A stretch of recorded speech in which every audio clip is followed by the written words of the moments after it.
This is Chris Hansen. Chad doing Rip City Radio here. It's your favorite basketball player, Tyler Hansbrough. This is Jamie Hudson. This is TJ Houshmandzadeh. And I'm going to let y'all know something. Duke sucks and Duke will always suck. You're listening to It Just Makes Sense. It just makes sense.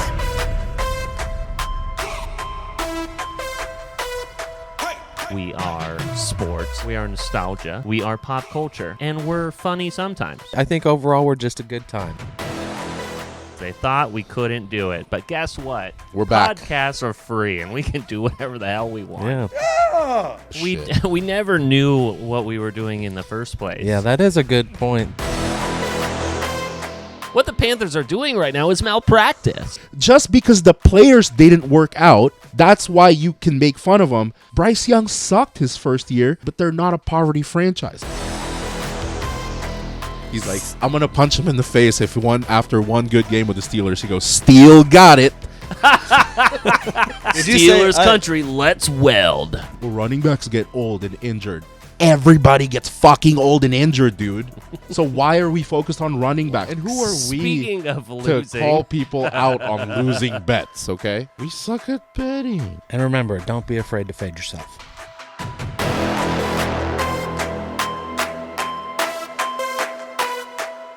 Let me know when it's on so I can give me a thumbs up when it's on. We're on. Like this. Yeah, we're on. Oh, is this recorded? Yeah. We're on? So keep this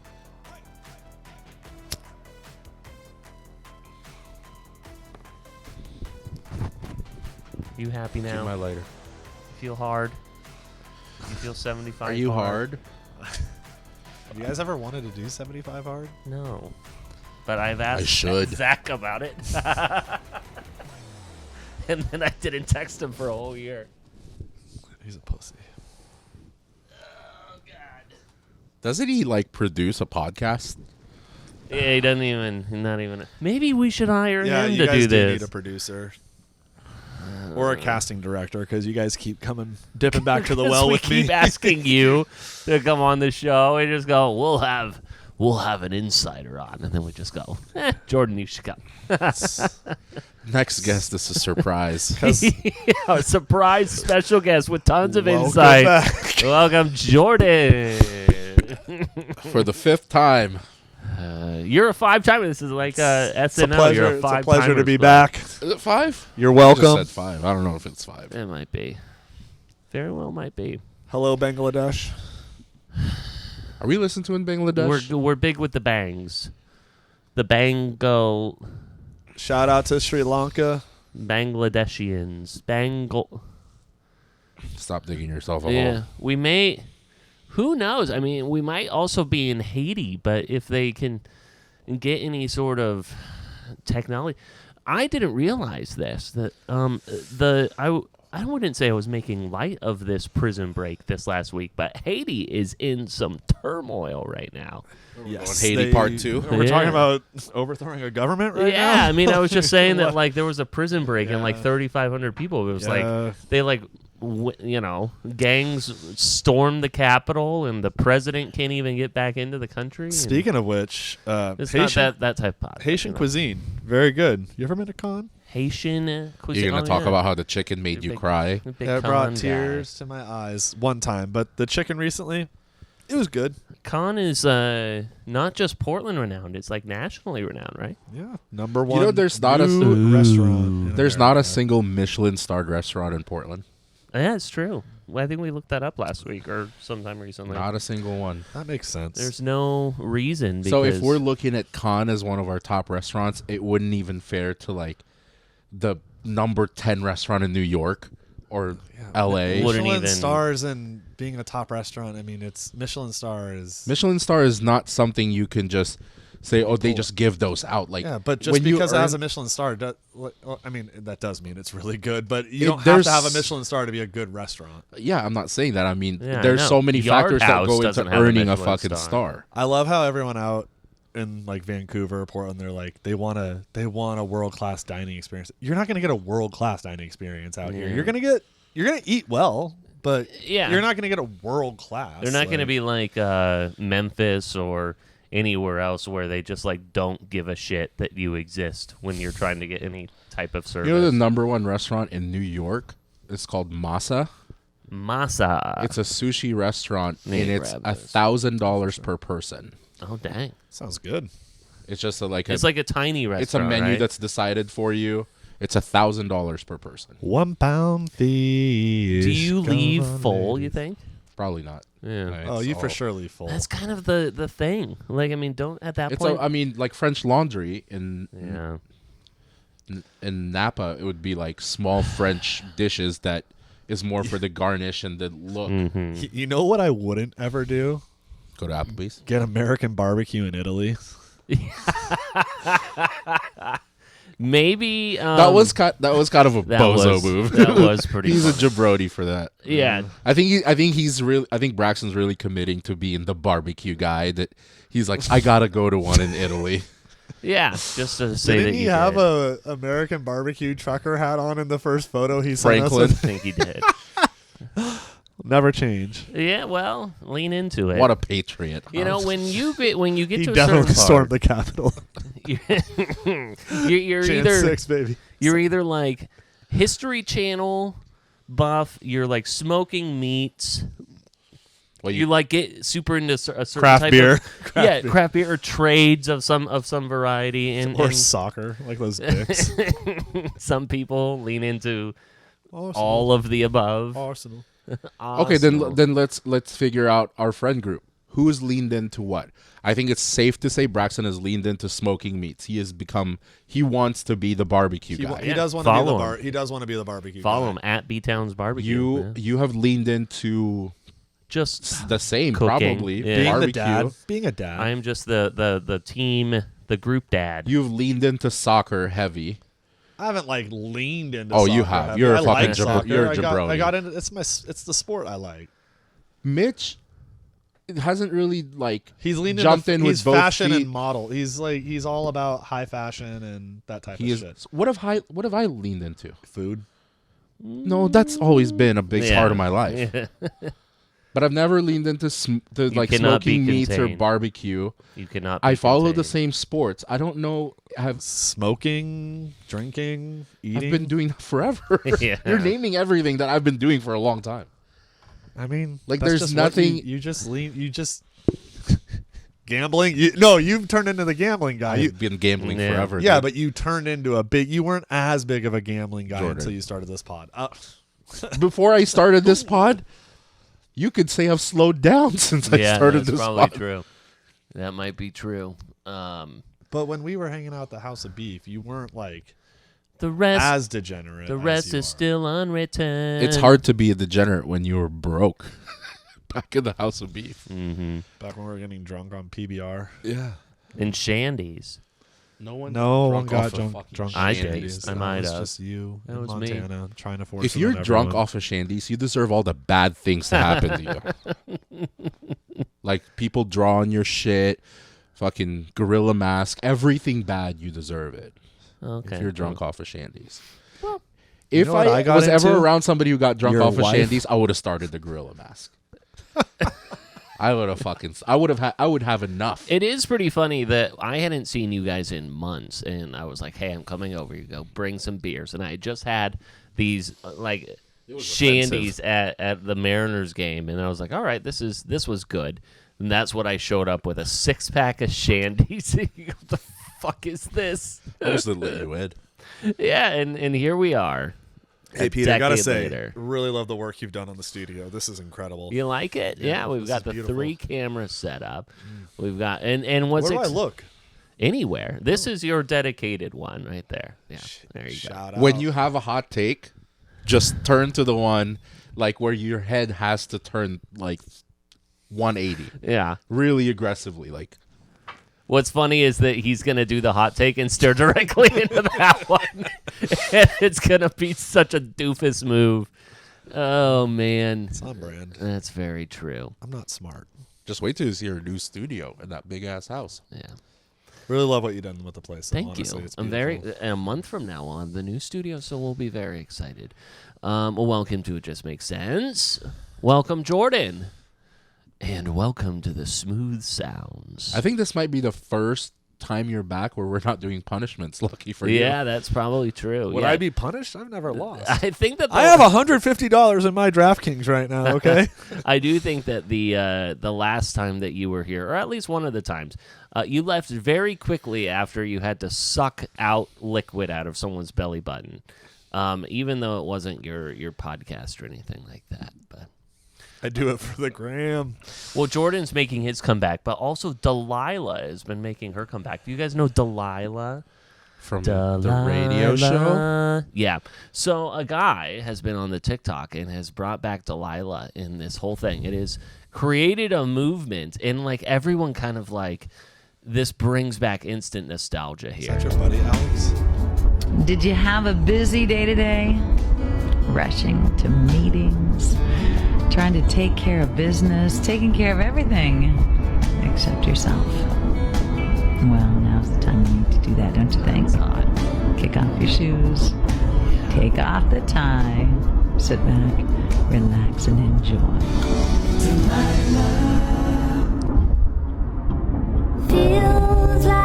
I mean, it's just perfect. So anyways, Delilah's station was making a Delilah? I mean, I think it was like on K103 or K. You don't know Delilah? No. You don't? Okay, well, I think that Juan Magoo does. I feel like that fits the very much the Juan Magoo and family niche.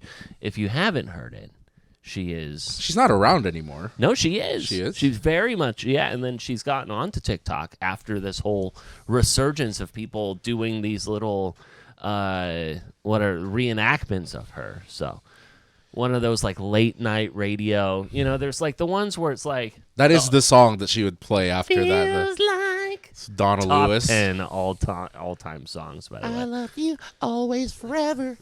Wow. Really interesting. Say you love me forever. Yeah. Just if you are not familiar,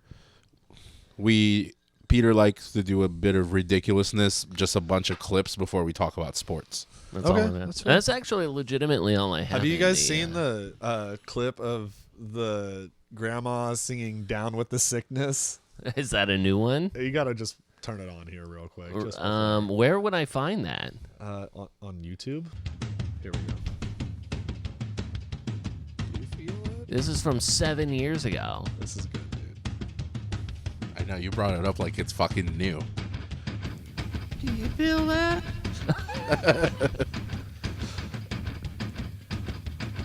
Do you feel that? Oh, shit. So sexual.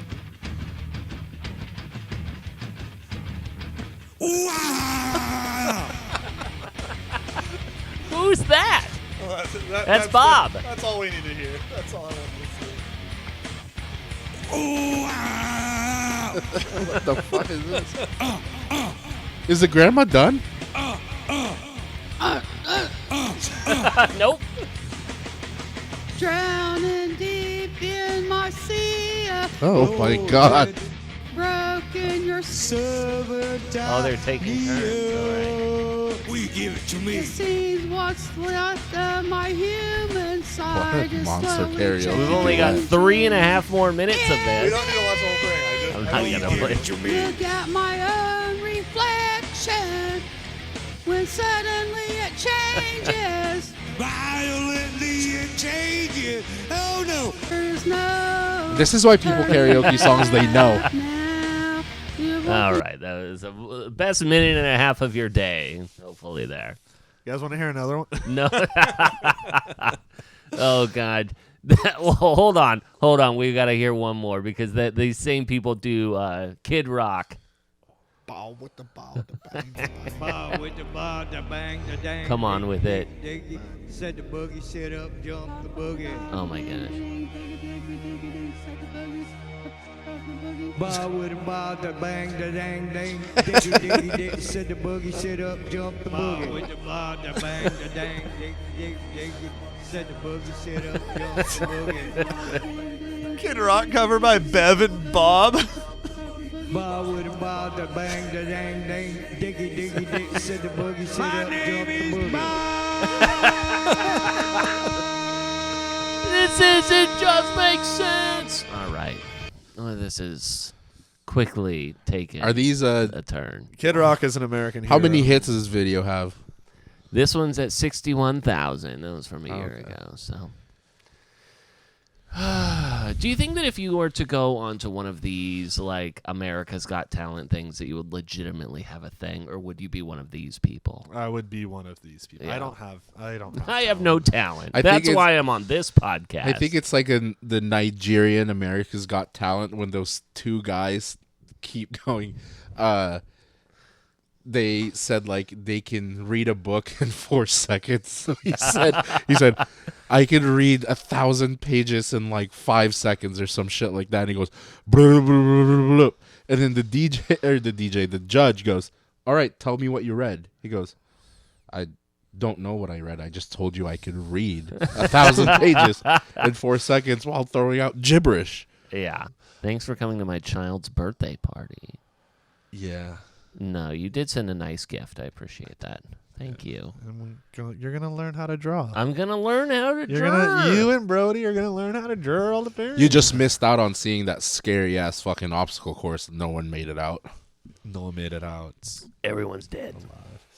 Lots of child sacrifices. Just dirty fucking heroin needles and then I'm slide. doing great though because Arsenal. You got to say it like that. Arsenal made it through the knockout stage of Champions League. Timbers are top of the table in the MLS. They did a thing. And that's soccer talk. And that is all the soccer talk that you will get There we tonight. go. So. Or football. Timbers aren't going anywhere. There's no Diego anymore. There is Diego. Which one? Chara. He's still there? Yeah. Thought he left. No, he's there. His brother's not there. He had a brother, right? Jimmy. Jimmy? Yeah. Jimmy Chara. Little pocket Question is, will person. they beat the Sounders when it matters? Yes. They always beat the Sounders. The Sounders haven't beat the Timbers at their home field since, I think, 2017? Well, 28? the NCAA football game just came out, which means Xbox is back, which means Sounders are going to beat the Timbers this year. How? Xbox is not the Sounders sponsor. Not anymore? Not for a long time. Oh, for a second I was like, I had no idea what the correlation was It's on that. New Yeah, the Jersey. sponsor. Let's not talk about the Sounders on this podcast. That's blasphemy. Yeah, Is we're you're Timbers still Sounders- Alaska Airlines? No, they actually don't have a sponsor because the one that they had. the one that they got for their jersey sponsor after over a decade-long partnership with Alaska Airlines. They did. After all the scandals that have come out on the Portland Timbers front office covering up misconduct, sexual harassment, intimidation. it wasn't the in FO. workplace. I mean, I don't want to. This is a very nuanced conversation, but yeah. Anyways, the kit sponsor they got ended up. The CEO had 3 different allegations from former executives or What was employees. the company? Dahlilah construction, like roofing construction. They're out of like Hillsborough, I think. They were a local kit sponsor, and I bought the new kit with that logo on it, and they wore it one game. Are they allowing you to trade it in? They should. They are, but I'm not going to. It's you memorabilia, wanna- baby. You It's want part to of the niche club's. Delilah? It's one of You're the. supporting sexual harassment. That, I Jordan. actually did. It might have a sell whole for money. I had It a might sell for a lot of whole money. morality complex about this, but I'm like, dude, in 20, 30 years, this kit, it's gonna be worth something. Sure. Yeah. Hopefully. Yeah, I in mean, 30 years you'll make One time $200. Yeah, what an investment. In It's third- better in- than Sheba. in 30 years when Don Jr.'s president. Oh, yeah. Better in. How is your Sheba doing, Juan? It's up like 240%. I had 39 cents in my Robinhood accounts, and I just put the 39 cents towards Sheba. So when it hits a penny, you make No. $39. Yeah, maybe. That's when I'll know I made it. If you didn't know, this is Bitcoin also to the moon. an investment podcast. We're an We're- Sponsored all by of the above Fidelity podcast. Loans. We're doing them all. The IJMS NFT is coming out. Exclusive access to Yeah, we're who knows? pumping and dumping our own coin. Just make a quick 10 million and we're out. Gosh, how great would that be? Pump and dump. Pump and dump. Yeah. I do that when my wife's not home. Who doesn't? Man, this is smoky If tonight. your wife knew how much you jerked off, Yeah. I mean, I'm pretty... would she still be with you? Yeah, I think so. She's What do you caught, think? She's caught him. You've been caught jerking off. What do you He's think? been caught. Yeah, You've been what, caught? I haven't been caught multiple times. And what do you think Lindsay's doing tonight? Like, this is yet. Lindsay's, Not like... masturbating. I don't know. You kidding me? This is her prime time. She knows she's not going to be interrupted. You shouldn't out your wife like that. She knows. You know.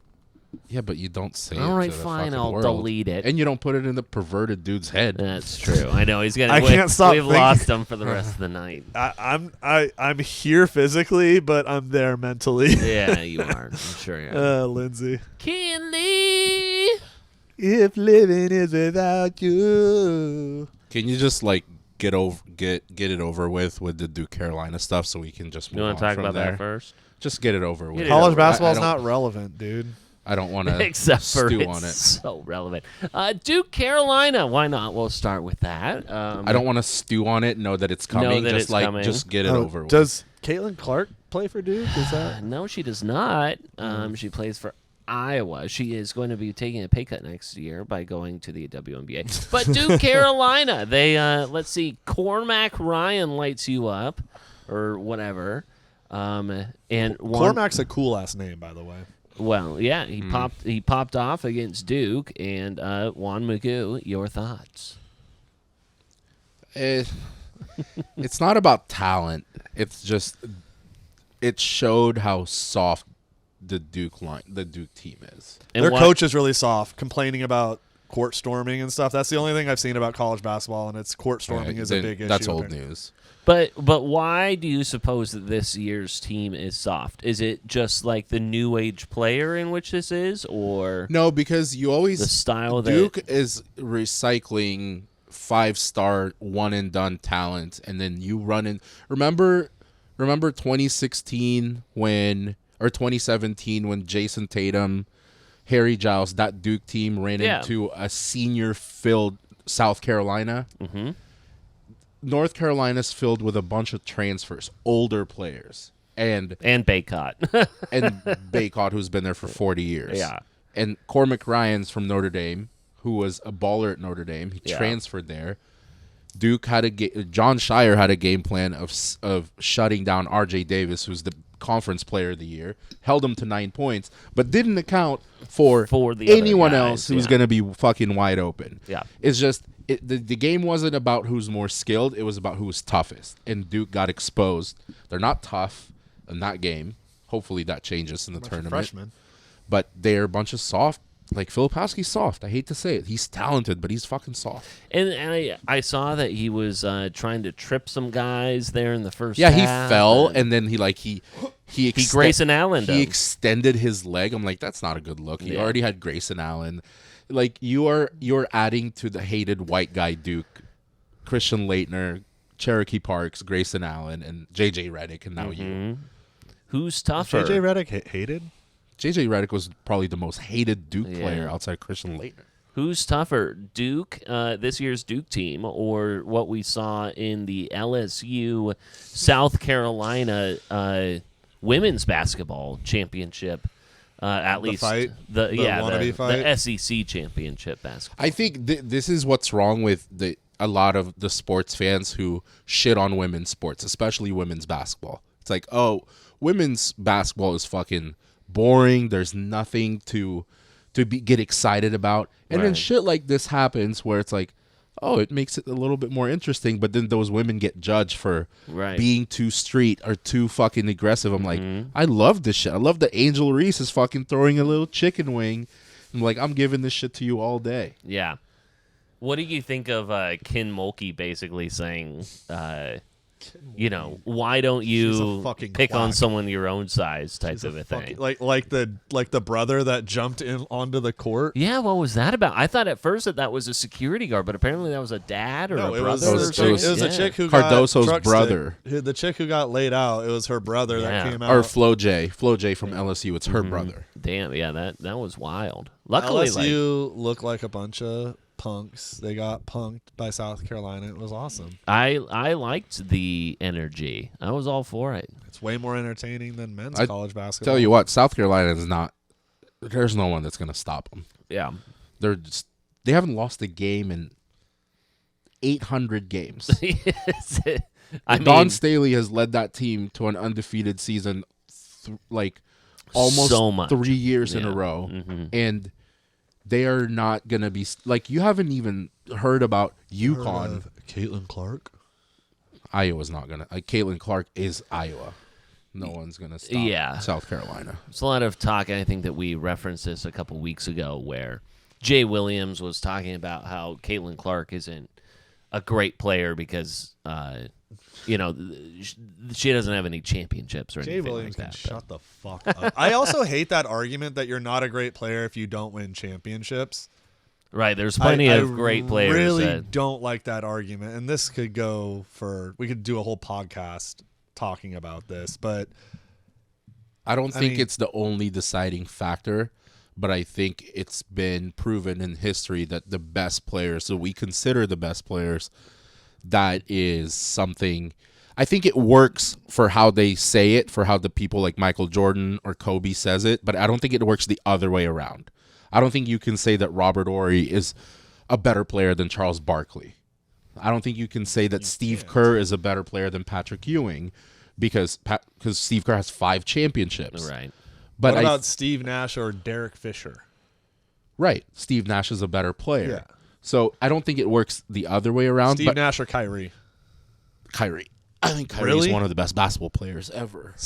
Kyrie or Dame Lillard? Kyrie. Probably. Oh, dude. Oh, jeez. Okay. Well, because here's the thing. You guys can't have that argument without looking at off-court shit. Dame is flawless when it comes to off-the-court shit. Off the court shit. I'm talking about their performance on the court. So performance on the court, skill-wise, Kyrie is one of the most skilled players on earth. Kyrie is one of the most one of the most beautiful games I have ever seen. His skill, his basketball skill, is second to none. One-on-one, dribbling, handles, shooting.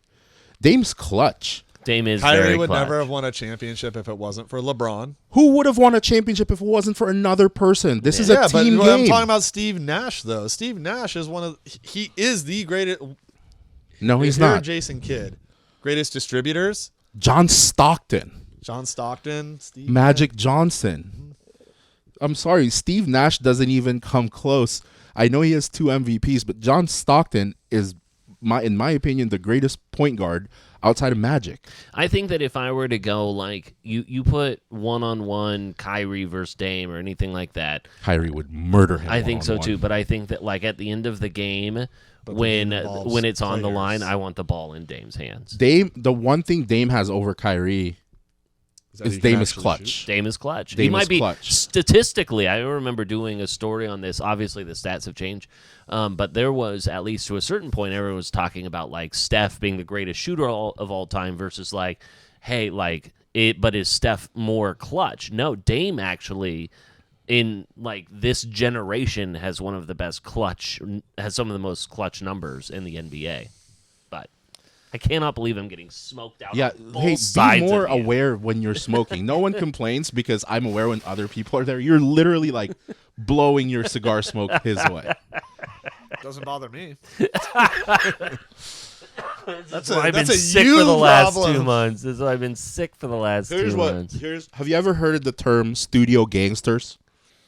No, I don't think I have. Studio gangsters mean you're a great player on a bad team. It means you get the ball a lot. Sure. Okay. Which means your numbers automatically are inflated, higher. yeah, sure. They're inflated. Dame has been a studio gangster with the Blazers for majority of his career. He gets the fucking He's the ball. only all-star he's ever played with his entire career until this. No, pardon me. His first season in the NBA, he played with LaMarcus. That was the only all-star he's ever played with. Yeah, I mean, he NBA. had LaMarcus You're proving for my multiple point. seasons. You're proving my point. He's been the best player on a bad team for a majority of his career. That's why his numbers are so much better than a lot of people. Right. Kyrie's always played with somebody, an all-star, a superstar next to him. No, he didn't. Yes. Not until LeBron came around.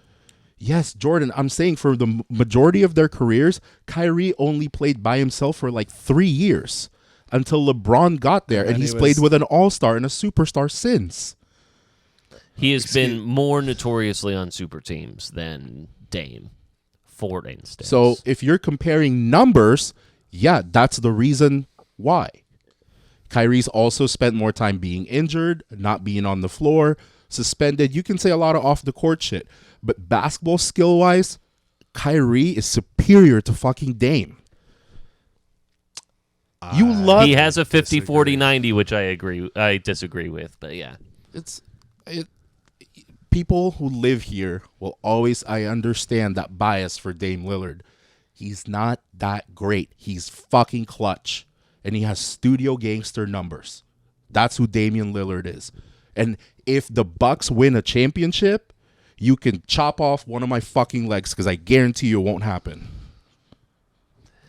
I don't want to chop off your leg. I think the Bucks will not win a championship. I think it is pretty hilarious. And we talked about it a couple weeks ago, which is the possibility that the Blazers manufactured not only the trade for Damian Lillard, but manufactured essentially a Boston championship by sending Drew Holiday to Boston, which who knows if that will pan out, but that would be, in the annals of history, very funny. Very, very funny. I just can't. It's really hard for me to consider somebody a great player when they're not two-way players. I guess I will always be old school when it comes to that. Is Kyrie a two-way player? Kyrie is a way better defender than Dame will ever be. Compared to Dame, but is he a good defender? He's a pretty good fucking defender. I think that it's really hard for... I think the NBA is just... Yeah, we live in a modern age where you can blame it on the league and the defense. game today. Where defense just doesn't... It's not entertaining. But James Harden, I don't consider to ever be great, ever, even during his MVP season. I don't ever consider Melo great. These are guys who never fucking You don't play consider defense. Melo great? I don't have respect for people that don't play both ways. Yeah. I will agree with that. LeBron plays defense. I'm not going to take that away from him. Melo, James Harden, these guys, they don't play defense. Does KD play defense? To an extent. Yeah. He's just such a specimen that he just takes up a lot He's of space. a great scorer. He is a fucking ultimate scorer. I got a Facebook memory. I think it was today. Maybe it was yesterday. But it was just... in all caps, James Harden is a bitch. And I stand by it. And then you immediately were like, delete. No, delete. I stand. I'm not going to delete that. That will survive until the day that I or Facebook decides to die. Shout out, Zuck. And who knows? Maybe I should be putting. And I don't know what my thoughts or opinions should be on Kirk Cousins now, as we transition to the NFL. Kirk Cousins, we have NFL free agency. We'll start with him. Signs with the Atlanta Falcons. A B- quarterback gets signed for A+ money with D- results. Dude, the NFL moves. The NFL moves in the last three days have been a straight up I think Sauce Gardner said it. It's like when you're playing a Madden franchise. Yeah. It has been taking over your feed. Yeah. All it these is banger after banger. These though. big names that are getting moved everywhere. It was like Joe Mixon, Derrick Henry, fucking Aaron Saquon Jones, Barkley, Saquon, Josh Jacobs. Holy shit, We man. will talk Swift. about the running back carousel first, but I thought it was Tony interesting. Pollard. Yes, Tony Pollard goes to the. So, we can talk about the Where did Pollard go? Titans, right? Titans. Yeah, that's right. For a second, I thought it was Commanders, but it was Marcus signed with the Commanders. Someone there. Go ahead. We'll go. No, yeah, you're good. Make sure that stays close to you.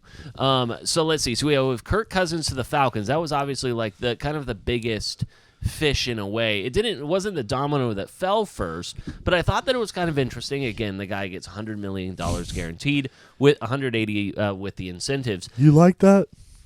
But I thought it was interesting that last year no one wanted to touch Lamar Jackson in the $200 million that he was seeking, albeit maybe it was like $180 to $200 million guaranteed. But I mean, like, to think that you're going to sign Kirk Cousins at 36 years old when he has literally won one playoff game in 12 years, and you're going to give him $100 million coming off of he's a stereotypical quarterback. an Achilles injury when you could have had a guy like Lamar Jackson. This league, man. The previous year. That's not what's surprising to me. What's surprising to me is this entire time I thought Atlanta was hot on Justin Fields. So it wasn't the money or anything like that. No one's hot on Justin Fields. Fields was going to Atlanta for sure. Yeah. That would make... I thought they were going after him hard. Atlanta's about to be... They're about to be the Minnesota Vikings. Like, they're just... They're like right there, but they're not... Legitimately. Like, they have Bijan, they have... Drake London. Now Kyle they have Pitts. Darnell Mooney again. They just signed... They have weapons, but they're not... Right. They're not going to put it all together. It's they don't interesting have the formula. It's interesting that you say that. If you look kind of up and down, it's like, yeah, you had good skill guys in Minnesota where you had Addison, T.J. Hawkinson, Justin Jefferson, like all these guys. Dalvin Cook. Right. Well, yeah, previously. But now they just signed Aaron Jones over there, and people are talking about the Vikings being the like top to bottom most skilled team. It's like they were that team last year, and they were mediocre. It is legitimately trading kind of the same team. Justin Jefferson turned down like a $30 I don't think you can million judge the contract. Vikings from last season, though. They lost their quarterback and their wide receiver one halfway through the season. That's true. You don't know what they could have been if those two guys didn't. Yeah, we And saw where they were. Yeah, and they won. We've seen what the Vikings are. They're the same team when they're good. They're the same team when they're bad. I think last year could have been the difference maker with a full season with T.J. Hawkinson, with Justin Jefferson and Kirk Cousins. I think if those two didn't get hurt, I think you would have seen a different Vikings. Nope, because the Browns were fucking good, and they went out and they made a run. They made a run to get into the playoffs with fucking Joe Flacco, bro. And they lost Nick Chubb. They lost their quarterback. They don't have any receivers for. They had anything. a way better defense. That's true. Well, that's why the Vikings aren't good, because they don't have that defense to keep them in it. The Vikings would have been the same old Vikings. Their defense was better last Do year. you disagree that, like, essentially the Falcons are just another iteration of the Vikings, and that, like, a 36-year-old Kirk Cousins coming off of an Achilles injury is not going to get them over the hump, but now they're committed to 4 years, $100+ million on this guy? Yeah, probably. I don't see what's up with giving quarterbacks, like aging quarterbacks, these kind of contracts. You know, they say the same thing about running backs, like, oh, don't sign running backs to long-term big deals. But Russell Wilson just kind of proved, like, you don't want to sign a quarterback after an injury, no matter what success they've had. And Kirk Cousins hasn't even – I mean, he's been a serviceable quarterback. He's been a good, serviceable quarterback, but he's not a difference maker. I'm just like, especially like if you had Justin Fields, and back to the Falcons real quick, is that like, and we'll talk about Russ here after that, is that like you could have had Justin Fields on a prove-it year with a young nucleus of a team and not necessarily take that chance on a Kirk Cousins type. And I'm not saying that it necessarily would have panned out, but we've definitely seen guys draft get pick out of it if they fresh sucked. starts, new coach. You know, you have Raheem Morris is going to be your head coach there, and I just think that like there was probably such an opportunity for that, and now Justin Fields is kind of the guy who's like very much the loser in all of this. I wants don't him? like the Raiders. I don't like the narrative against Justin Fields, because I think the Bears. I actually just spoke with a Bears fan last week, and he says sources close to. Yeah, gotcha. A Bears fan. Yeah, I spoke with a Bears fan. Anyways, this guy, we were in agreement on something about the Bears, is that they should not draft Caleb Williams. They should not give up on Justin Fields right now. Go draft a guy that's like a freak athlete in the draft. Go get a Marvin they have to Harrison go get Marvin Jr. Harrison, and then go get a tight end or like an edge rusher or a defensive tackle, like someone that's a big difference maker that can really impact the game, and give Justin his last year to prove it. And if not, you suck. You get a draft pick. You get move another on. high draft pick. Yeah. Potentially Matt But Eberflus tanks, Justin Field tanks. Then you have so much draft capital. Who's the last quarterback to be drafted in the number 1 overall to actually pan out. What Recently, position? in quarterback. Number 1 overall. That Number 1 worked out. overall, like what Caleb Williams is about to go. We haven't seen it recently. Was Trevor I mean, Lawrence? Was Trevor Lawrence number 1? He was, but I don't think Trevor I don't Lawrence think- counts. Like, has he panned out? Are we talking? He's But are good. you asking like a I'm just Tom asking- Brady type? Are you Well, no, somebody that worked out? That's worked out to be the franchise player, the player. I think Trevor Lawrence falls in that category. That's fair, okay, but I don't think that's really. I think that's a good pull right there, but I don't think that's like if that's what you're going off merit, that doesn't merit a first overall pick, in my opinion. Joe Burrow. He was first overall. Joe Burrow was first overall. Jared Goff has taken a winding path, but I would say he has done pretty well. But This those are the makes last. me look kind of bad. No. with my point. I just don't like. I think Joe's that- been injured. He is talented, but he's been injured, and he's a Yeah, big he's Trump been guy. very. Yeah, and they haven't proven Yeah, but anything. that yet. doesn't say anything about him not working out, not injury. So I just don't I don't like the idea of putting all that capital into a quarterback because I think, and especially a Caleb Williams who comes from Pac-12, which it was good, but he also was racking up like 400, 500-yard games against, the Idaho States or whatever the. I fuck they are. agree with what you're saying that the specific Caleb Williams example shouldn't be the Bears move because I think Justin Fields should get another chance. I don't think he's proved it yet because they haven't put anyone around him. But I don't agree with saying that you shouldn't invest that money on quarterback. That's the most important position in the league. Correct, yeah. In the sport, college or pro. You look at every successful team, it's built around the fucking quarterback. You can have the best running back. You can have Are the the best Niners receiver. built around Brock Purdy? What is the Niner? What have they done? Are they built around Brock Purdy? They're not. That's why they haven't won anything. Okay, but they've been a successful team. Sure, you're talking about getting over the hump and you think every team in So the the offseason Chiefs- is sitting okay, there the going, Chiefs built a- hey, let's just get close to the Super Bowl without winning it. That's not the game plan. The game plan is to win the fucking Super Bowl. So unless your team has won it with the likes of Brock Purdy, you haven't done shit. It's always built around the quarterback. The thing that I see, the misstep that I'm seeing by the Bears at this point, which is allowing this to get to the free agency and not trade Justin Fields at this point, was so bad because now you're seeing all these teams commit to quarterbacks that you're just like, was there really no interest in Justin Fields? Is your stock that low at this point? So now you can't even trade Justin Fields because now he's like looking like a backup compared to some of the guys. So like you're not going to get a first round pick out of him. So then what you do, and we've talked about it on the podcast recently, which is trade that first overall pick, get the highest value that you possibly can, and then possibly, if there's not a ton of high value quarterbacks as free agents next year, but you have all this draft capital to go and possibly trade for one of those. The Bears guys. also don't have any skill players, so what are you going to replace Justin Fields with Caleb Williams and then just have Caleb Williams throwing to nobody? If they're smart, like we've addressed the Bears so many times in the last few weeks, if they're smart, they'll get somebody like Marvin Harrison Jr. or Malik Neighbors from LSU, a wide receiver 1 with DJ Moore. They just got DeAndre Swift. Mm-hmm. That's a great fucking running back 1. You give Justin Fields one more year, like you said, a prove-it year. And if he fails, if he tanks it, then fucking get rid of him. And then you've got another high pick plus all the draft capital to get these guys. It's a great wide receiver year. And you're only out a rookie contract. I'm not gonna deny all that rookie contracts. I was very high. I was very high on Caleb Williams in college, but I think Caleb Williams will turn out to be an incredible college player. I don't think he's gonna realize get his eaten alive potential in the pros. in the NFL.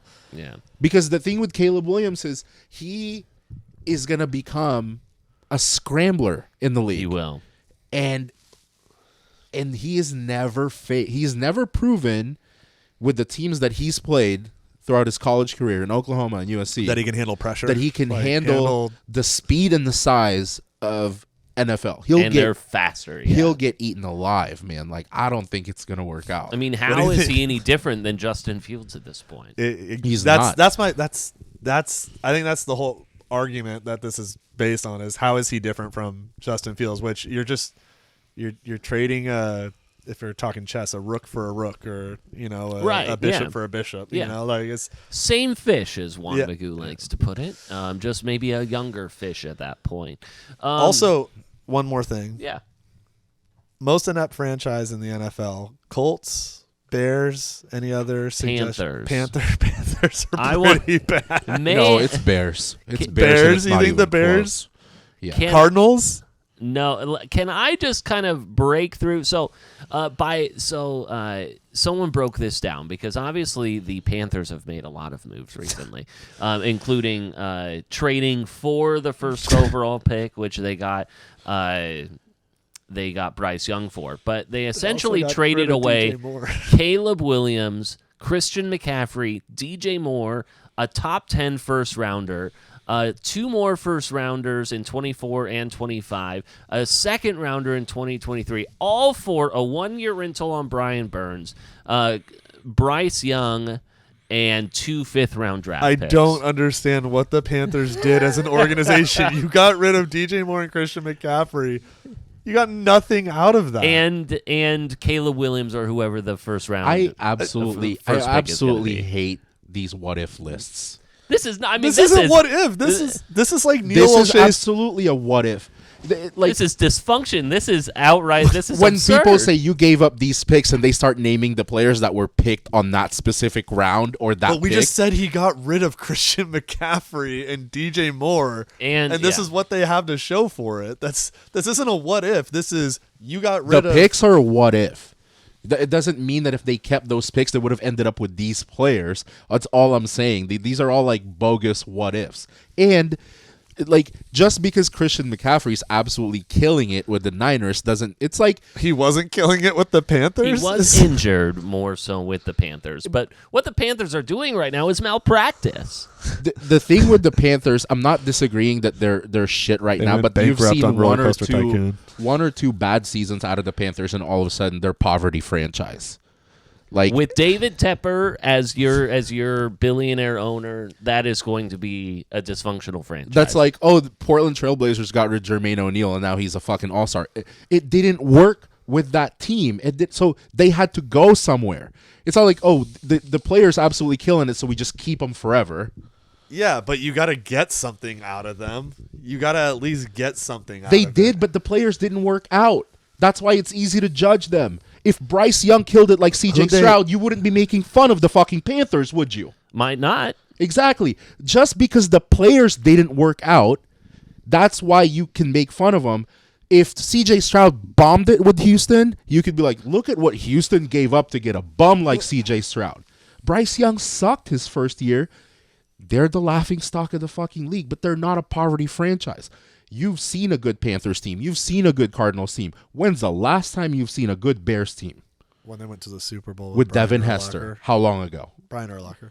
Early 2000s. Who's the best quarterback the Bears have ever had since Grossman. You've been alive? I don't think that exists. Rex Grossman, Jay Cutler. Legitimately, those are the two. Yeah. Kyle Orton. I think they've been through like 24 quarterbacks in the last. The Bears 10 are years. absolutely a poverty franchise outside of Devin Hester's Super Bowl year against the Colts and the 85 Bears. Yeah. There's never been a good Bears team. The Bills are also kind of a poverty franchise, too. Josh Allen's a fraud. That's what I'll tell you. So, yeah. The Jets are also a poverty franchise. Sorry. Bears and Jets are probably the two worst franchises in the I think the Jets entire would have NFL. done well last season if Rodgers didn't go out. I agree with that. And we all thought that last year, speaking of teams that we thought were going to be a little bit better, but we're not. We're the Denver Broncos. Obviously, we knew that they got rid of Russ Wilson last week, and Still he was paying free for to him. sign it with any team. They are on the hook for $80 million over the next 2 years, 37.9 this next year. Russell Wilson signs with the team that Peter predicted the week earlier, the Pittsburgh Steelers. Finally, I got one right. I should have been able to just they don't usually do this on DraftKings for the for like where players end up or whatever. Yeah, they do. Do they? Yeah. Well, screw me then. I should have put money on Pittsburgh because I have said, hey, the Mike Tomlin Russ connection seems right. And here they are. And do you think that he'll start? You think it's like a legitimate I don't think they signed Russell Wilson for him to play behind Kenny Pickett. Why not? Yeah, I think Russell Wilson is absolutely starting. They don't want their backup doing high knees on the airplane when they go cross country to L.A. Yeah. Someone said, how corny and cringy he was when he was saying Broncos country, let's get it. Now he's gonna say, he's like, I'm gonna punch him in the face if after one good game with the Steelers he goes, Steel got it. Steelers country, let's weld. The Steelers traded Deontay Johnson to the Panthers. Also, yeehaw. One less weapon for Danger Russ. That wasn't really working for them, though. Mr. Invincible. I feel like. Deontay Johnson's kind of an underachiever. Like that guy, if you had him in fantasy, he didn't do shit. Yeah, he was a cultural, not really a fit there for Mike Tomlin. Let's talk about Philly, huh? Because tell you what, I love that fucking move, man. They still need Saquon to Philly. They still need some defense, though. Yeah, I don't give a shit. They lost Fletcher Cox, but they're gonna reload on defense. They still have decent people on defense, but Saquon to Philly. With Devontae Smith, A.J. Brown, and Jalen Hurts still? Come on. Do they still have A.J. Brown? Here is why... The Goddard father? Here is why I'm a little concerned about it. Is that the Eagles have not notoriously put their money in the running back position. They've done well with Gainwell. They've done well with Swift on a rental. They've done well by committee. And it just seems a little surprising that they would tie that much money up on a running back when their strategy's been a little different, and there is definitely need to reload, and you're taking up, on a running back for a few years. It was just surprising because they don't usually do that. Are you just saying that because Jalen Hurts is a running quarterback? No, I'm not saying that at all. I'm just saying that's not their strategy. They don't generally put their money, at least recently, into a running back. They don't put their money into a running back that's also dead to Tiki Barber. Yeah, I know. That whole beef is so funny. It was just like, you're going to ruin your Giants Barber legacy. Needs to shut the fuck up. You're going to ruin your Giants legacy. It's like, bro.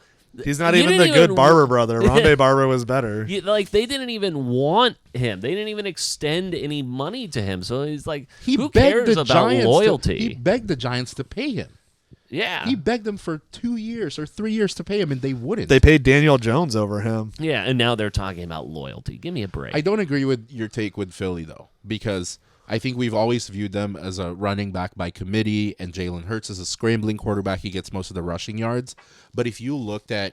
And touchdowns. If you looked at Miles Sanders 2 years ago, Super Bowl year, DeAndre Swift, Gainwell, Boston Scott, the two RB1s with Miles Sanders and DeAndre Swift, they ranked in the top 5 to 7 in rushing yards for the league.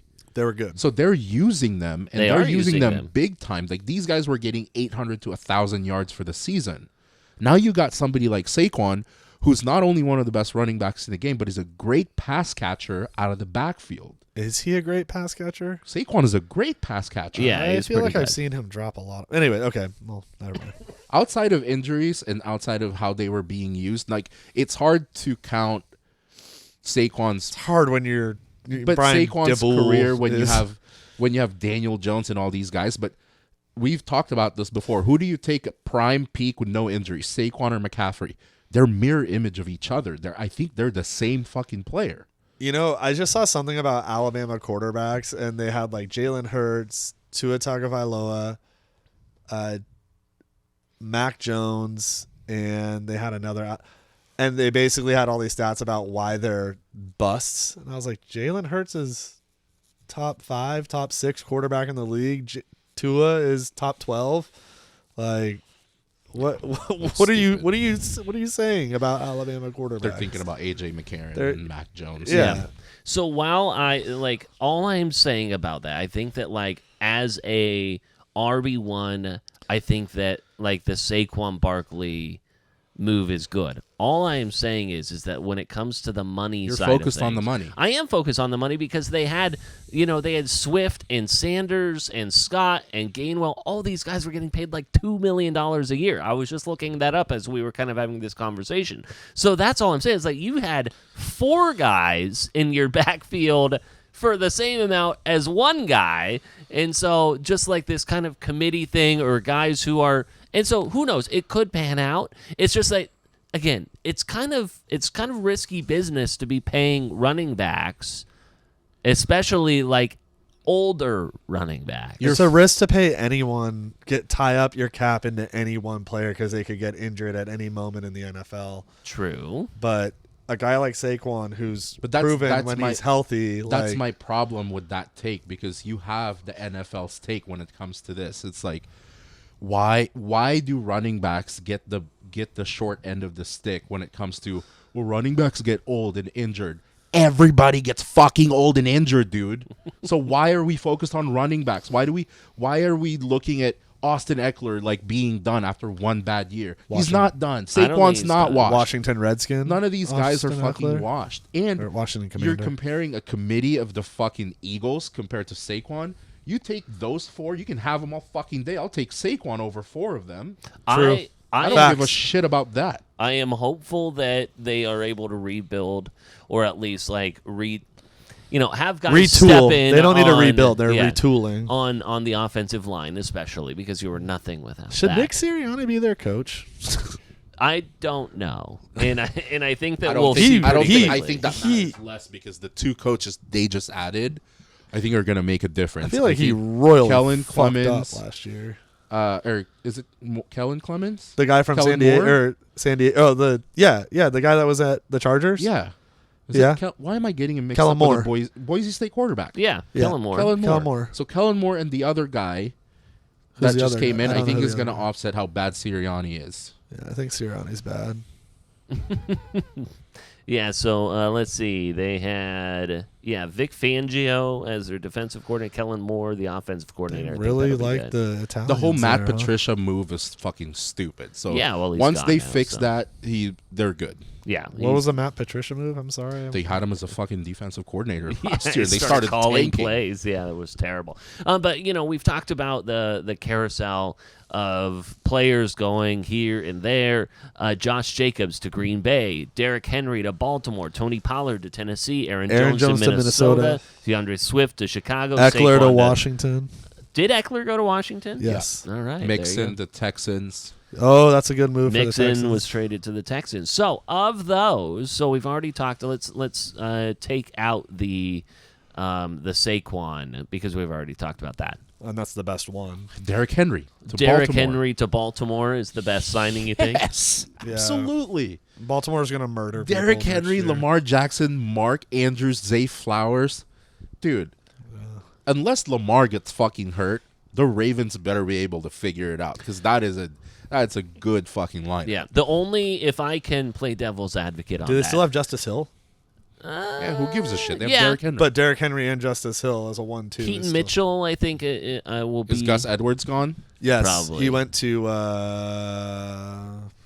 Who cares? Yeah. he's gone. Here's the one, if I could play devil's advocate on Derrick Henry, because Derrick Henry is obviously like, when he is in the game, you know that you're He's handing old the and ball he's off. injured. No. I'm talking about just how Baltimore uses the run pass option, the RPO. And he is not really an RPO back. This isn't just like a, hey, I'm not going to, like, we know when he's in that you're giving him the ball, which is a little bit stylistically different than the way that Baltimore has But that's played. the thing. That's They all I'm don't saying. need to... They can do run pass option because you think he's getting the ball, but then Lamar takes it and darts off around Here's the also what you're disregarding. outside. When you have difference makers on your team, when you have RB1s, wide receiver 1s, tight end 1s, the game changers on your team, they are not coming in and saying we have to fit the Baltimore scheme. Right. You start building around them because that's how good they are. Yeah, and great coaches like Tyreek Hill John didn't go to Harbaugh. Who's Tyreek the Hill best didn't go coach to in the the NFL. Dolphins and like we have to fit the Dolphin scheme. No, you fucking let him run and you bomb the ball deep because that's what he does you best. tool it to your players, not they force your way in. So yes, they will change their strategy but I mean, again, you have Lamar Jackson as your guy. If Lamar doesn't win a Super Bowl, I thought I thought that I thought that the Derrick Henry to Baltimore was the best fit out of all of those. Let's see. Tony Pollard to Tennessee, who cares? Dallas can't sign a player to save their life. I mean, did you see Derrick what came Henry out about was- Dalton Schultz talking about Dallas, like how Jerry Jones treats it like a That's no surprise. It's no surprise, but it's just like that would be really weird once you leave an organization. You're like, oh wait, fans aren't coming on tours, just watching me work out, treating me like a zoo animal. Like if you play football for Dallas Cowboys, it's no different than like playing basketball for the Los Angeles Lakers. Yeah, it's a spectacle. I mean, you're a fucking. Yeah, it is a fucking spectacle. Like they're watching you work out, they're watching you lift weights. Your practices have a crowd versus, for sure. Oklahoma City doesn't have a crowd in their practice. It's the same shit. It's interesting, like It's just- there's been a lot of attention on Saquon joining the Eagles, and what it's going to be for an inner, was division Dallas rivalry. talking about? Wasn't Dallas in the mix for Saquon or who? No, were they? for Derrick Henry. Okay. Yeah, that was the one that I thought was kind of interesting that no one is getting flack for. Aaron Jones going from Green Bay to Minnesota. I think Aaron Jones is on the decline of his career, though, at this point. He signed a 4-year deal, but it's interesting the structure on it. The first year is the only guaranteed year, with 3 option years for the for the Vikings.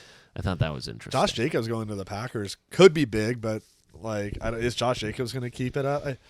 These are all names, and I feel like there's about to be a new era of the NFL with like stars emerging in the league, and it's interesting. Just like how, well, you guys don't talk baseball on this podcast, but just like how baseball is entering like a new era and basketball a new pants era. I think position-wise, though, like there's not a ton of running backs coming in from the draft. It's a bad draft so class for the running next backs. year or two. The big names that we know, they'll stay. The draft is filled with wide receivers, with like skill players, deep, yeah, D-backs, like secondary and wide receivers. Is that because that's what the game has? That's turned what the game into is now? turning into. That's why. So do you think that I'm sorry, but I'm saying that's why like Justin Jefferson emerges, Jamar Chase, all of these guys, and now you're gonna have a new look of like Rome Odunze, Malik Neighbors, Marvin Harrison Jr., Keon Coleman. These guys are automatic fucking difference makers on a team. But the best running back we know of coming out of college is who? Blake Corum from Michigan? Who else? I mean, another wide receiver is the guy from Texas who ran a 4.240. Worthy. And that guy, and you know what's funny is we're talking about all these teams who are trading for these big names. We've not heard about the Chiefs. Guess who still has the best chance to win the fucking Super Bowl next year? The Chiefs, because they're going to end up with the Xavier Worthy type of player. And you know what? You know where they spent their money? Sorry, Jordan. You know where they spent their money? Probably the smartest thing. Fucking Chris Jones. Yeah. They sign him to just a massive maker. deal. Those are the types of guys that you pay that money The to. Chiefs will probably get an edge rusher, another O-lineman, and all this shit, and they're still going to be dominant. Yeah, and I like that wide you brought receiver. up Chris Jones's name because I feel like football over the past decade, it's been this era of it turned into like the edge rushers. There was this mobile quarterback shift, and now we're talking about skill positions. Like you got to get the best DB, you got to get the best receiver, all these skill guys. And you're talking about how running backs that have names have staying power right now. Do you think in maybe in about 5 years, the game shifts back to being more of that, like you need that guy that stuffs the middle, and like you start getting that Chris Jones that just brings up the middle because you already have those tackles that can stop the edge rushers, and then all of a sudden you have these DBs that are shutting down these wide receivers. The scheme changes, so then you want to get a guy that's like a Derrick Henry or an Adrian Peterson, and all of a sudden we see the emergence of the running back again. Because I feel like the running back's a forgotten position at this point in today's NFL. It will change every 3 to 4 years. Yeah, it always seems like the pendulum swings one way or the other. Because here's what happens: Yes. you adjust to the schemes, you adjust to what the defense looks like. This goes for every sport. This goes for every level. You had somebody like Chip Kelly back in 2009. Introduced an offense that no one could account for, no one can plan for, and absolutely dominated everyone. And then people caught up to it. And all of a sudden, Chip was no longer Chip. Yeah. Someone is going to find another offense. Someone's going to find another defensive scheme. It's getting smarter and smarter, and you're constantly going to have to adjust to it. And you never know what it's going to look like. That fly offense back 15 years ago, there's going to be another offense that you're not going to be able to stop. That guy's going to blow it up, and then people will catch up, and then we'll adjust. But the game will constantly change. Every 3 to 4 years, it'll change. Just think about how people are looking down on two-way quarterbacks. You want a quarterback, you want somebody like Tom Brady. You want somebody like Justin Herbert, prototypical quarterback that could throw. And then people started embracing Lamar Jackson. Patrick Mahomes with the escapability. Yeah. So it's going to Russell Wilson. change. Yeah. And Mac Jones will be at the center of it, going to Jacksonville for he's back home. For meat and cheese. A meat and cheese plate is really all that was. 6th round pick there, I think. Maybe a couple there.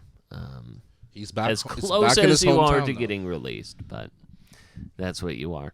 Let's see. A couple other things I wanted to address. I thought it was interesting. I mean, obviously, we've heard a lot recently about Nick Saban and the fact that he had decided to step away in part because he didn't like the way that his team responded to to the Rose Bowl loss, and then started talking about the NIL and everything. It is interesting that it seems that the NIL really did drive Nick Saban out of the game because he couldn't stack his roster in the way that he wanted. He wanted guys. They didn't want to play for the team. Yeah, and they didn't want to play for the guys school. wanted assurances on being able to play and everything like that. And so here he is sitting next to Ted freaking Cruz. He's talking about the NIL, and I wanted to get your guys' thoughts, not only just about him basically forced out because of the NIL, but kind of ultimately his thoughts in general. What do you think Ted this. Cruz's Starbucks drink is?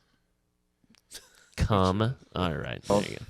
All the things that I believed in for all these years, 50 years of coaching, no longer exist in college athletics. So it's always was about developing players. It was always about helping people be more successful in life. My wife even said to me, we'd have all the recruits over on Sunday with their parents for breakfast, and she would always meet with the mothers and talk about how she was going to help and impact their sons and how they would be well taken care of. And she came to me, like right before I retired and said, why are we doing this? And I said, what do you mean? She said, all they care about is how much you're going to pay them. They don't care about how you're going to develop them, which is all what we've always done. So why are we doing this? Yeah, we don't care. It used to be, let's take advantage of these athletes. And, sorry, Coach, your home-cooked meal with your wife isn't going to do it for me. I actually want to get compensated for my talents. I feel like Nick Saban was unable, as much as he was able to evolve as a coach, that this was finally the inability to do it. Because it seems that there's a lot of coaches that don't like it but are still trying to work within the confines or have accepted it in a certain way to where they've accepted it. And I feel like just Nick Saban was so either old school or had it his way for so long that this was like, I'm going to take my ball and go home, to where it's just like that ultimately drove him out because he couldn't stop it. And for so long he was able to, whether it's bully his way through or have it his way, and he couldn't stop this onslaught anymore. He's not in control of it. He wasn't in control. He's not as in control as what I'm it is. for NIL. I'm not on the side of I get how it could be annoying that players are just changing every year. I understand it. I get the argument. But, as a university, you're making millions of dollars, and it's only right that these players can make their own decisions. They're adults. Hundreds of millions of dollars. But I'm not completely against Saban here because I don't think every coach falls in the position that he's in. I think he has the right to say something over the other coaches because he was not the type of guy who was moving around all the time. He did commit to one program. It is harder compared to if you're in basketball and you can jump in the playground of one and dones because college doesn't have one and dones. So it was harder for him to lose these players when he was planning on developing them for at least 3 years because that's the rule, right? The John Calipari's, the Coach K and Roy Williams, these guys decided to jump in the one and dones. I don't think NIL is necessarily the reason why they left because they played in that playground for a while before they retired. He was losing players after year 1, year 2, so I get it. I'm not completely agreeing with him, but I think he's in the position that he's right to feel the way that he is because he's not jumping from program to program. He was in Alabama for a fucking long time. He sure was. Yeah, it's just like everything changed, and that just wasn't the way that he saw fit.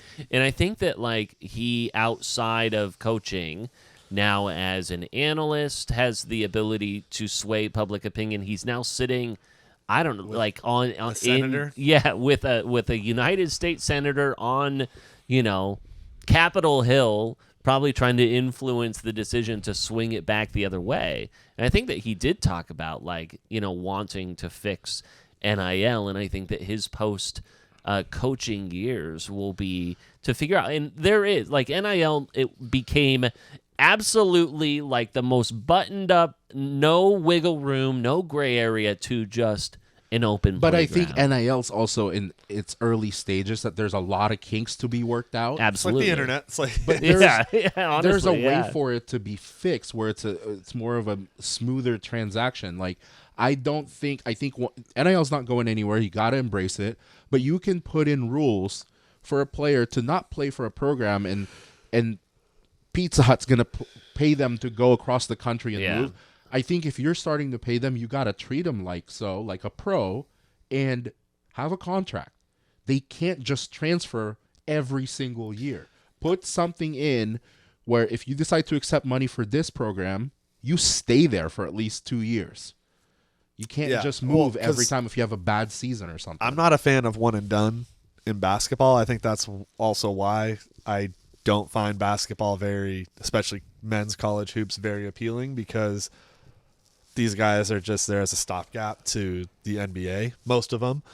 That's why March Madness is fun, though. I like March Madness, but college basketball as a whole, I don't really like it because there's no storylines, there's no players I really get behind, there's no programs to get behind, and then all of a sudden it's just this fucking 20-year-old that's in the NBA that isn't good and on a shitty team and not really making a difference until he signs his second contract. But what you're talking about right now, they rolled it out too fast. They didn't have a lot of foresight to think, how is this going to impact our sport? Just threw their hands up or fine. Yeah, have it your fine. way. We're going to give it to you. Yeah, you take whatever money you want. Figure it out. There's no rules right now. It's the Wild West, right? It's there's just got to be parameters. There got to be boundaries. There's also not they weren't going to put it in place where they could figure everything out. It was always going to be a trial and error type shit. Sure. They had to put it in, and then you learn along the way.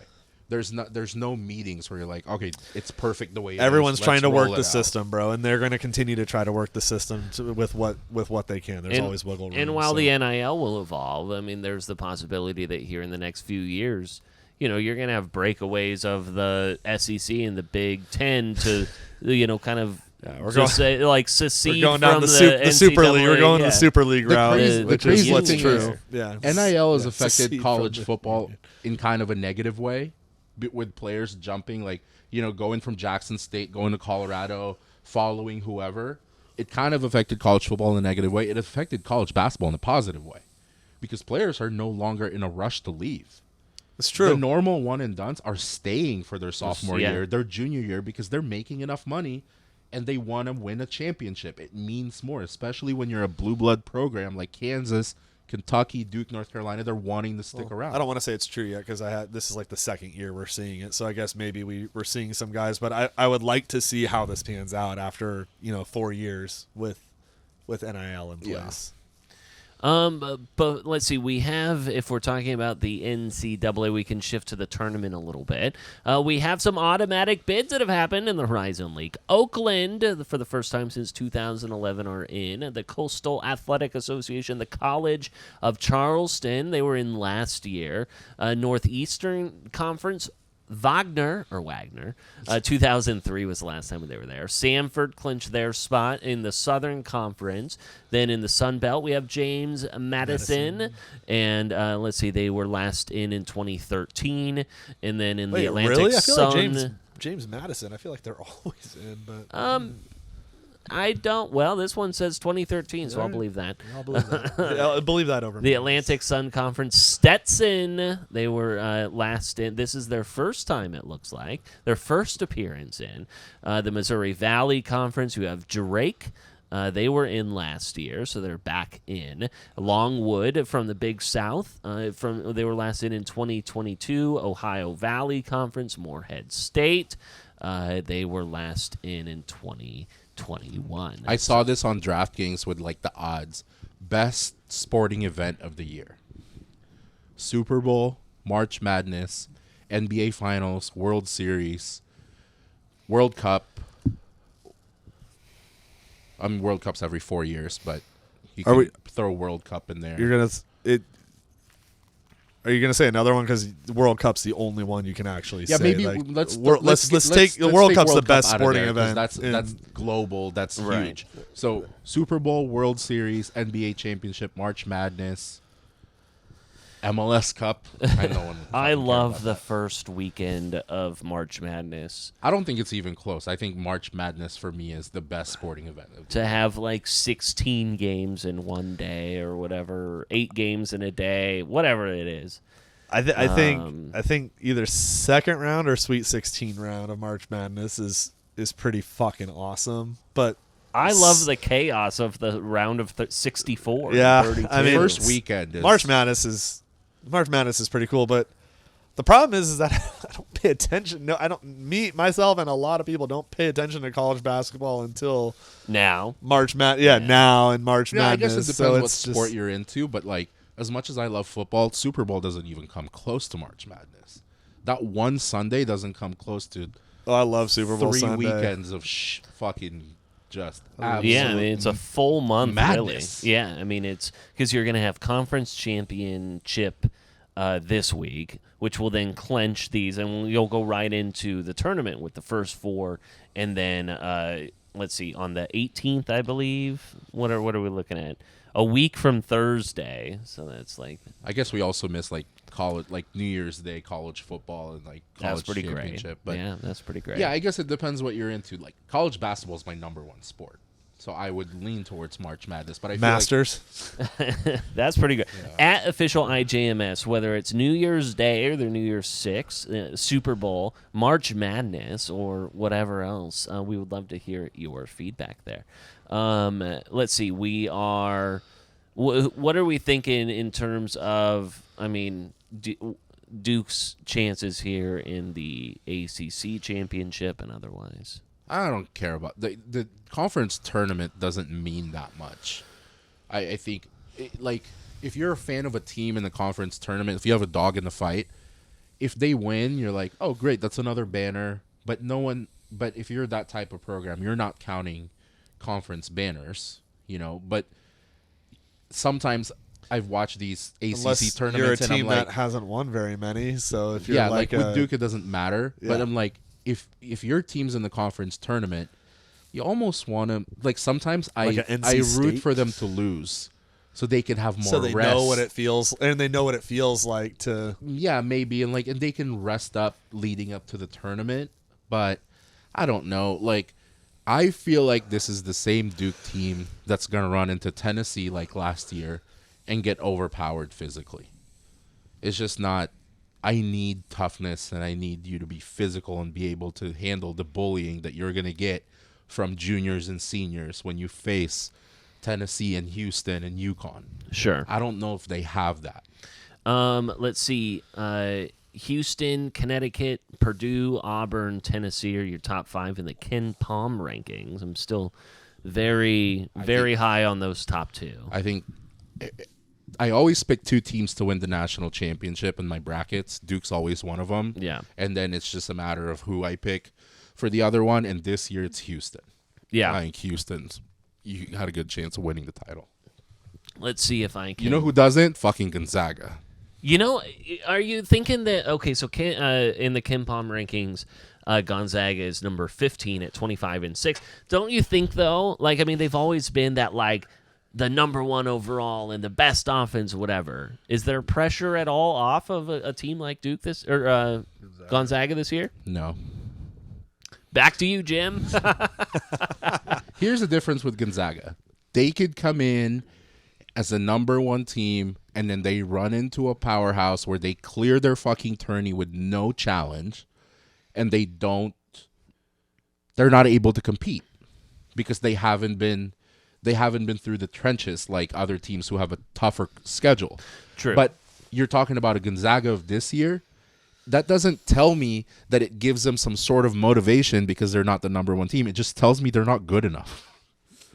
Yeah, they do play in the They, Western Athletic Conference. as long or as you West play Coast in Conference. the West, like WCC, and your championship is against St. Mary's, and your semifinals against Pepperdine in Santa Clara, I'm sorry, dude. Yeah. Like, you're not going to run into Not a good UConn, warm-up game Houston, Kansas. You're not going to do anything. Yeah, it always seems to be like you have to play your best game every time. The first time you're punched in the mouth, first time you're knocked down, you don't know how to respond in those instances. We've seen that time and time again. Connecticut at plus 480 right now, according to FanDuel. Houston at plus 650, Purdue plus 750. Arizona plus 1,400, Tennessee plus 1,400, Auburn plus 2,000. Your Blue Dew Devils at Does plus Arizona still have 2,500 the right now. sweaty coach? No. He got fired a long time ago. He's with Xavier. Xavier now. You pushing on me? So, I didn't realize. My bad. It's like you flirting, bro.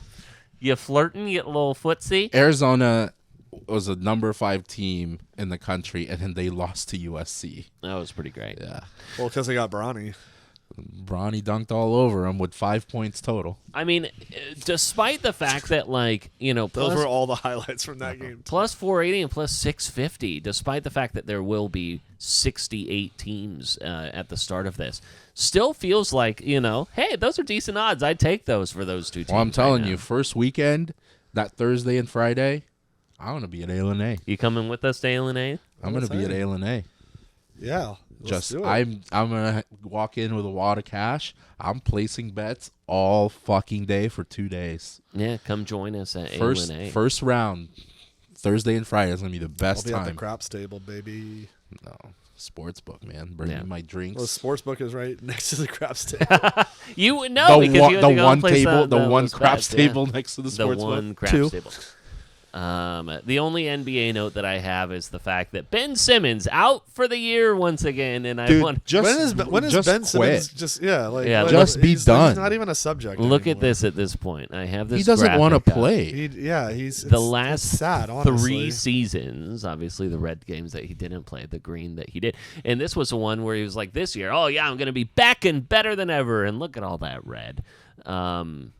Yeah, Just he clearly is not even trying to get back on the court, and he doesn't give a shit, and he's a troll. Just be done with the league. for sure. Like, yeah, you made your money, bro. You got He your Jenner. made a lot of money. A lot. I never of money. once thought that he was going to pan out. I never once thought that he was going to be like the star they were claiming him to be. Like the 1 year at LSU that he had, and he was a number 1 draft pick. I'm like, this guy's not a difference maker. He never was, not even in college. I just, even when he was good, I never saw the it factor. Because he could never shoot. Like, you got to be a shooter in the NBA. We talked about this, maybe a season or 2 ago on the podcast, but I'll bring it up again. Ben Simmons is the type of guy where his future was determined back when he was in middle school. That like someone had anointed him to the point where he was going to be the first overall pick, to where he was going to get his first extension, to where he was going to get his next max extension. And that seemed like it was already kind of predetermined in the script. Whether it was earned or not, but he got to that point where it was just kind of like you were groomed in such a way to where it was like you reached this point without ever proving that you could do anything, and then look at this. But are you saying Ben Simmons got R. Kelly'd? Am I saying that's what killed him? Definitely got R. Kelly'd. Possibly.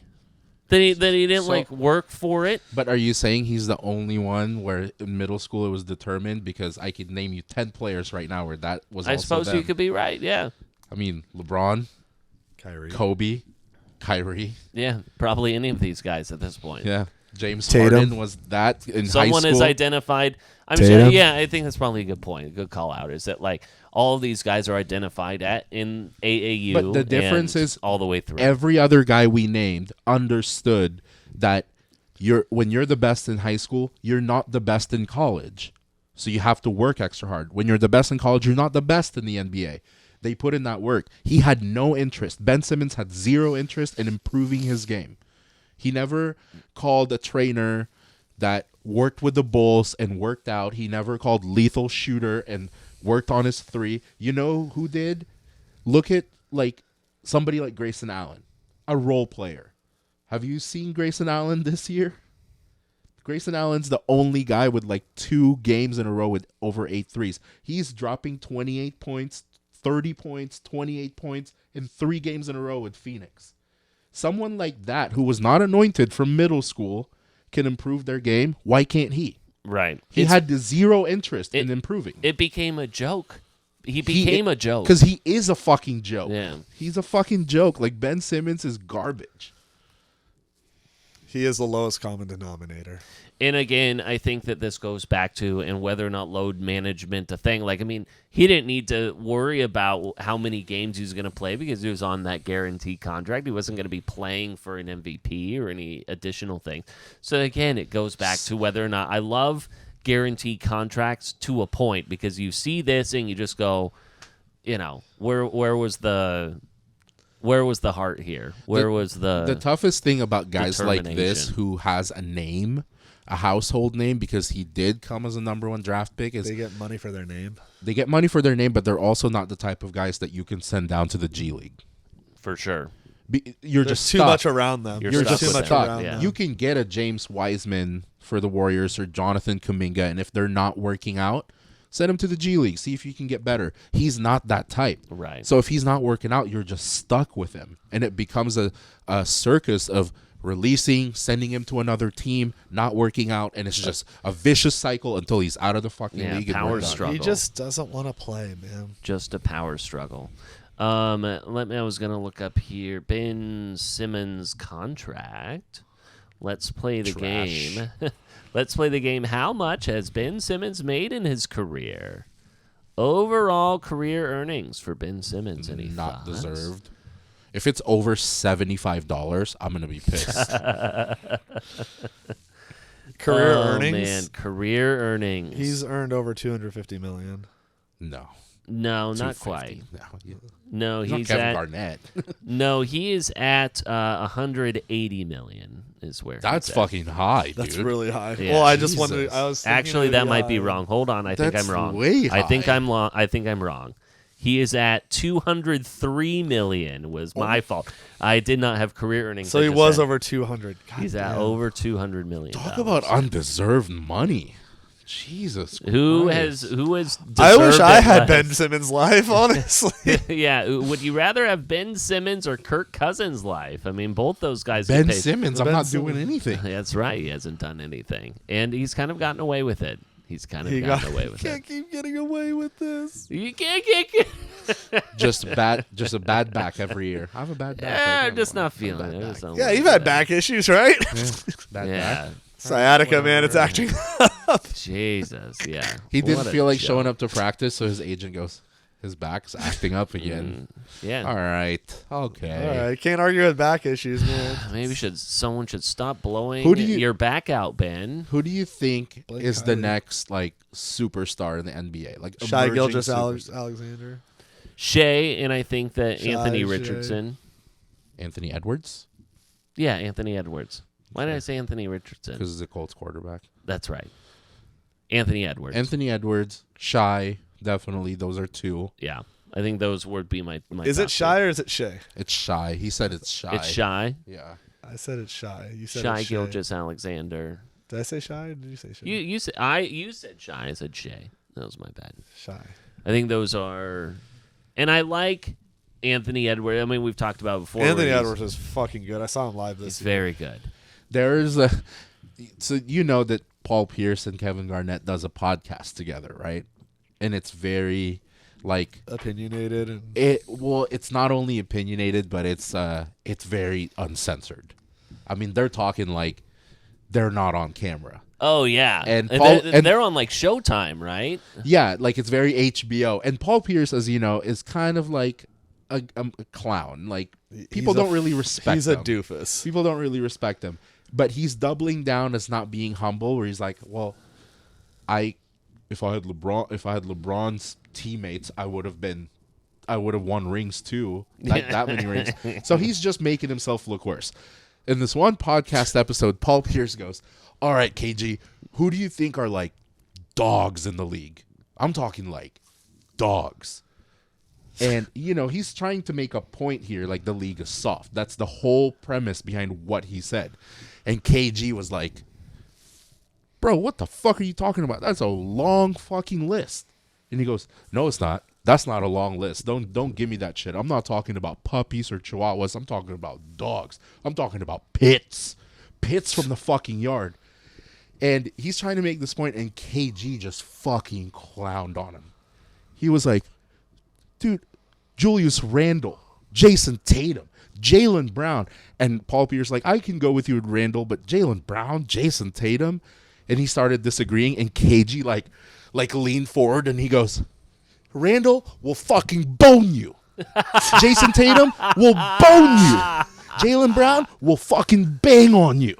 And he just like straight up clowned on him for 5 minutes. It was fucking hilarious. Halliburton.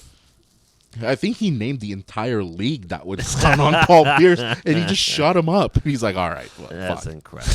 He's like, LeBron, AD. And Paul Pierce goes, oh, I don't know. He goes, they will bone you, motherfucker. Paul George. I think he said everyone. Kawhi. I think he even said James Harden. I was like, I don't know about that, but still. Right before we get out of here, another reason why the Chiefs will continue to dominate. News that just came across the wire. Patrick Mahomes restructuring his deal that will create another $22 million for the Chiefs to spend this year, pushing some $20 million off until future spending. So congratulations to the Chiefs. You're three-peat champions. Here's what's Do you think the NFL will ever structure contracts the way the MLB does, where like Ken Griffey Jr. and No, because you're talking about can get paid until 2090. Is that what you're talking about? Yes. Yeah. You're also The Bobby Bonilla days or Yes, whatever. yes. Yeah. they never will, and you're also talking about two different pockets of fucking money. Like it's not even close. It is What do you pretty mean? funny that Ken Griffey. There's so much more money in MLB where they could do a lot more shit with. I feel like there's a lot of money in the NFL though. Jordan, NFL and MLB money is night and day. The fact there's no Baseball money- salary cap in the Baseball MLB. money is fucking TV contracts with baseball is not even close. What is it? That's 160 fair. I know the games? MLB. They Yeah. just get paid so much money, and there's so much money in it. But Look at I feel like look at Otani's contract compared to fucking NFL and NBA combined. true. What is it? $700 million. Yeah, the Dodgers are over $300 million this year. I guarantee you this. 300 million, like on a 100? yearly salary. Yeah. yeah. yeah. In I'm gonna say they have like far over $1 billion wrapped up. Committed, yeah. in 5 years, we're gonna see MLB contracts in the billions. I don't know. In 5 years? In 5 years, you're really doubting that when when someone's getting paid $700 million, someone's gonna get paid $1 or $2 billion for like a 15-year contract. Yeah, in 5 10 years. years, $700 million for Ohtani. Yeah, there's insane. we're gonna be in the the Dodgers are ruining baseball. Yeah, that's true. I mean, the fact that like one guy can get paid That like much money. 3/4 of an entire team's salary Magic at the Johnson. bottom. Yeah, that's true. Well, Jordan, we appreciate you being here. My pleasure. You ready to get punished? What's my punishment? I Daddy? suck my dick on camera. Suck his Bobby Bonilla. Suck my Ohtani. Do you guys think Blow your back out like Ben I Simmons. can't stop. I know this is kind You of guys think private Stetson's throwing a it hot out to name? the world. But when we're talking that Vanessa Carlton meme or video, it was like, what's the beginning of that song? Turn it inside out so I can see. It just makes me think of you every time. Turn it inside out so I can you see. uncircumcised motherfucker. I can't help it. Yeah. I'm sorry. Yeah. Well, we'll see you at ALNA. Braxton will be back next week. For Yeah, what the fuck, dude? Yeah. We'll see. Just the the best part is almost every other person that goes to Italy will talk about, the history, the sightseeing, the history. Braxton's gonna be like, "What's one of the better briskets I've had?" Best international brisket. Forget about fucking it. jabrode. Forget about it. best But international brisket. Jordan, thank you brisket for I've had outside of the Thanks US. for filling in for Braxton. thank you for coming. We possibly could have another guest next week. We're still trying to arrange that special guest for. Guess what? It's Jordan again. Bamboozled. Bamboozle you. We suck again. Well, you have to do the Braxton part, the clear eyes part. Clear eyes. Full hearts. Can't lose. Suck my dick. Pew pew.